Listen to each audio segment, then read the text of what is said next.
पठान बीवी को घुमाने के लिए कब्रिस्तान ले गया। बीवी बोली, ये कोई घूमने की जगह है खां साहब। पठान बोला, अरे पागल की बच्ची, यहाँ आने के लिए लोग मरते हैं और तो नखरे कर रही है। गुस्से का आना मर्द होने की निशानी है और गुस्से को पी जाना शादीशुदा मर्द होने की निशानी है। एक औरत ने एक दिन अपने शोहर का मोबाइल चेक किया। लड़कियों के नाम कुछ इस तरह से सीव किए हुए थे, आंखों का इलाज, बातों का इलाज, दिल का इलाज। बीवी ने निहायत गुस्से में अपना नंबर डायल किया तो सामने आया लाइलाज।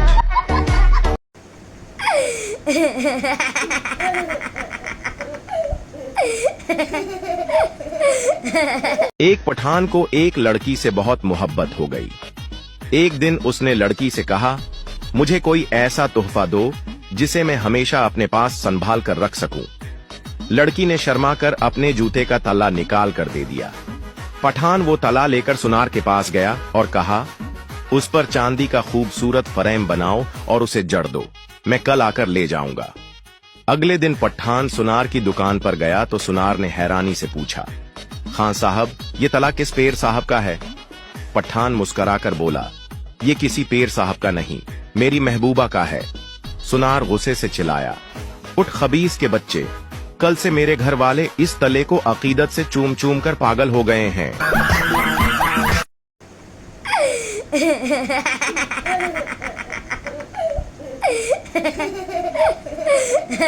मैंने एक बुजुर्ग से पूछा, बाबा जी, दुनिया में दोस्त और दुश्मन की पहचान कैसे की जाए? बाबा जी ने माचिस की डिबिया ली, 2 तीलियां निकाली, एक वापस रख दी, दूसरी को तोड़कर 2 हिस्से किए, अगला हिस्सा फेंक दिया, पिछला हिस्सा कान में डाला और बोले, पुत्र, मुझे नहीं पता। पठान बजली का बोर्ड ठीक कर रहा था। उसने बीवी से कहा, बेगम, जरा ये तार पकड़ना। बेगम ने तार पकड़ ली। पठान बोला, कुछ हुआ? बेगम ने कहा, नहीं। पठान बोला, इसका मतलब है करंट दूसरी तार में है।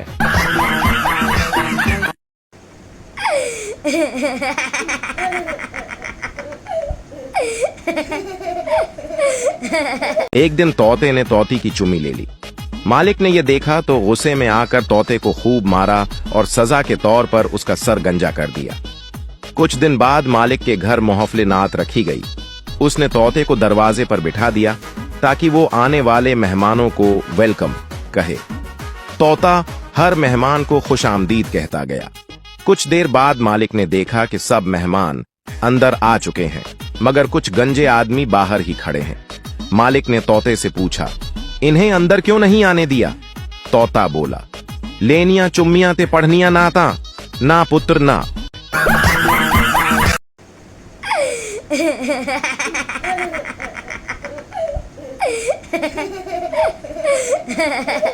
दो पठान मिलकर एक भैंस को छत पर चढ़ा रहे थे। करीब से गुजरते हुए एक शख्स ने पूछा, खान साहब, भैंस को छत पर क्यों चढ़ा रहे हैं? पठान बोला, यार, इसको छत पर ले जाकर जिबह करना है। आदमी बोला, तो ये काम आप यहाँ नीचे भी कर सकते हैं, भैंस को छत पर चढ़ाने की क्या जरूरत है? पठान बोला, यार, असल में बात यह है कि छुरी ऊपर पड़ी हुई है।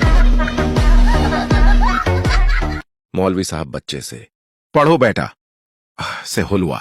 मौलवी, बेटा हलक से निकालो हुलवा।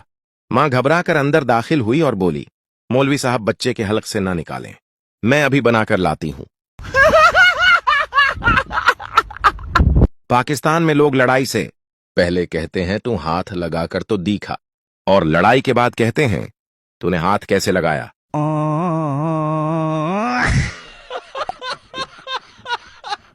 फजूल बैठने से बेहतर है इंसान लेट जाए। मर्द एक कान से बात सुनकर दूसरे कान से निकाल देता है, औरत दोनों कानों से सुनती है और मुंह से निकालती है। लड़का, आई लव यू। लड़की, मैं चाहती हूं कि तुम मुझे जरा खतरनाक अंदाज में प्रपोज करो। लड़का, क्या तुम मेरे बच्चों को तुम्हारा जनाजा उठाने का मौका दोगी?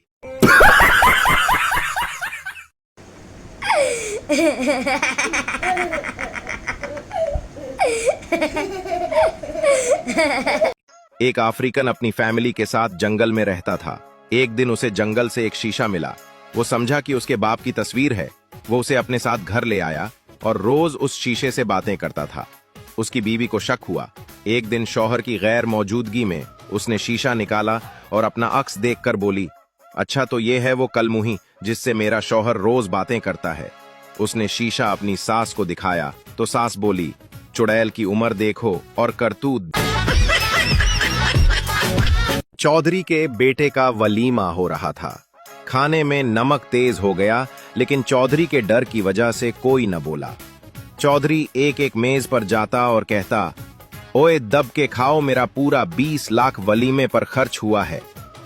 जब चौधरी फैसलबादी के मेज पर पहुंचा और उसका कंधा थपथपा कर कहा, मेरा पूरा 20 लाख इस वलीमे पर खर्च हुआ है। फैसलबादी उठा और जोर से बोला, क्यों नहीं जनाब, लाख रुपये दाते सिर्फ लोन है 5 छड़िया जी।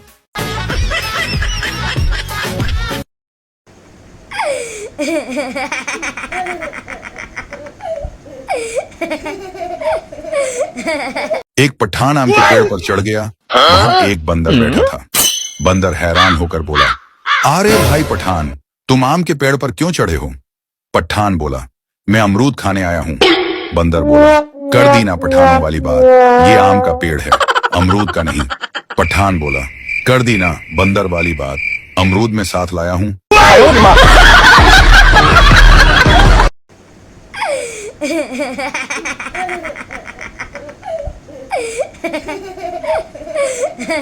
एक आदमी पैराशूट बेच रहा था।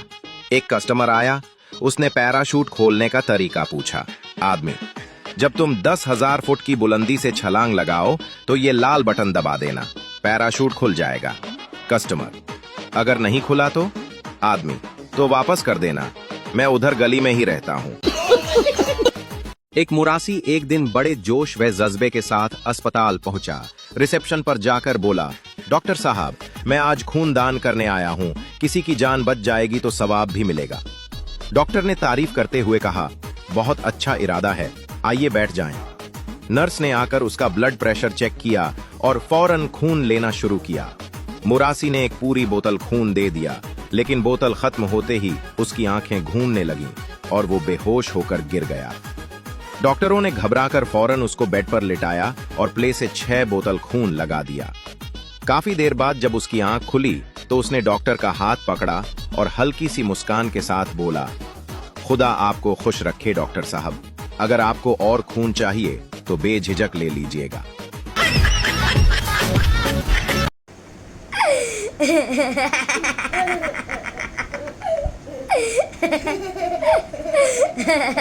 बीवी, मैं तुमसे बात नहीं करूंगी। शौहर, ठीक है। बीवी, वजह नहीं पूछोगे? शौहर, नहीं, मुझे तुम पर पूरा यकीन है कि तुमने ठीक फैसला किया होगा। सरदार जूते की दुकान पर गुस्से में दाखिल हुआ और जोर से बोला, बड़ी गारंटियां देते फिर रहे हो, कहते थे सालों चलेंगे और ये जूते तो 2 दिन भी नहीं निकाल सके। दुकानदार घबराकर, अरे हुआ क्या जनाब, फट गए क्या, तलवा निकल गया? सरदार गुस्से में, नहीं जी, कोई उठा ले गया। बीवी जोश से, सुने, अगर मैं पाकिस्तान की सबसे बड़ी चोटी पर चढ़ने में कामयाब हो गई तो आप मुझे क्या देंगे? शौहर बहुत संजीदगी से, सोचने दो। बीवी मुस्कुराते हुए, जल्दी बताएं ना, कोई गिफ्ट सरप्राइज है, जान दे देंगे। शौहर आहिस्ता से झुक के हल्का सा धक्का दे दूंगा।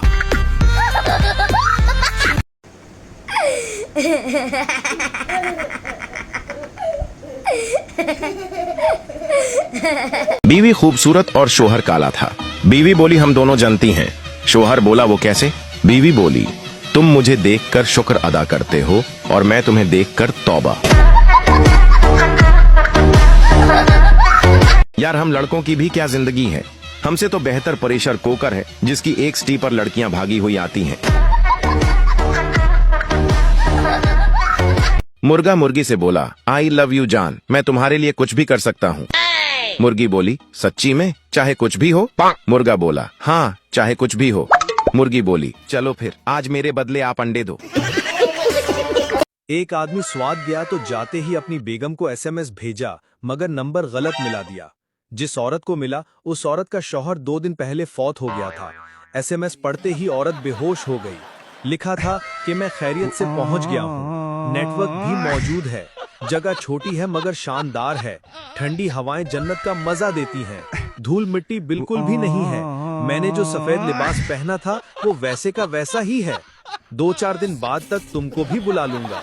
अगर आपको भी लगा कि ये एसएमएस सीधा जन्नत से आया है तो अभी सब्सक्राइब करो, लाइक और शेयर करो और कमेंट में लिखो कि आपने कभी गलत नंबर पर एसएमएस भेजा है। एक अंधा लड्डू बांट रहा था। पड़ोस की भाभी को जब लड्डू देने गया तो भाभी वॉशरूम से नहाते हुए बना कपड़ों के बाहर निकली। भाभी ने सोचा ये तो अंधा है। लड्डू लेने के बाद भाभी ने पूछा किस खुशी में। अंधा बोला मेरी आंखें ठीक हो गई हैं।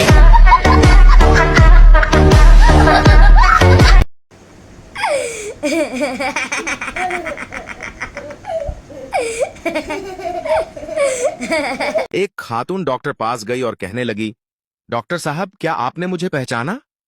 डॉक्टर, बरा? खातून, मैं वही हूं जिसको 2 साल पहले नमोनिया हो गया था और आपने नहाने से मना किया था। डॉक्टर, जी जी बिल्कुल पहचान लिया। बोले क्या मसला है अब? खातून, डॉक्टर साहब वो पूछना ये था कि आज 2 साल मुकम्मल हो गए हैं। आप बोलें तो मैं अब नहा सकती हूं? डॉक्टर बेहोश।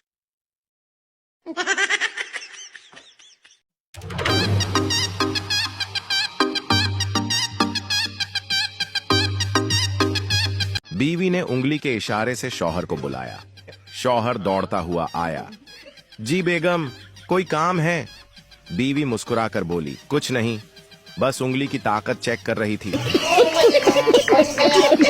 शेख साहब तोता खरीदने गए। एक तोता पसंद आया। दुकानदार से कीमत पूछी। दुकानदार बोला 1 लाख का है। इंग्लिश, उर्दू और पंजाबी भी बोलता है। शेख साहब ने तोते से पूछा, हु आर यू? तोता बोला, आई एम पैरट। शेख साहब ने फिर पूछा, तुम कौन हो? तोते ने जवाब दिया, मैं तोता हूं। शेख साहब ने फिर पूछा, तू कौन है? तोता बोला, अपनी माँ कोलों पूछ के आ। मैं कौन आ? साले तैनू दसियाते है कि मैं तोता वां, मैं तोता वां।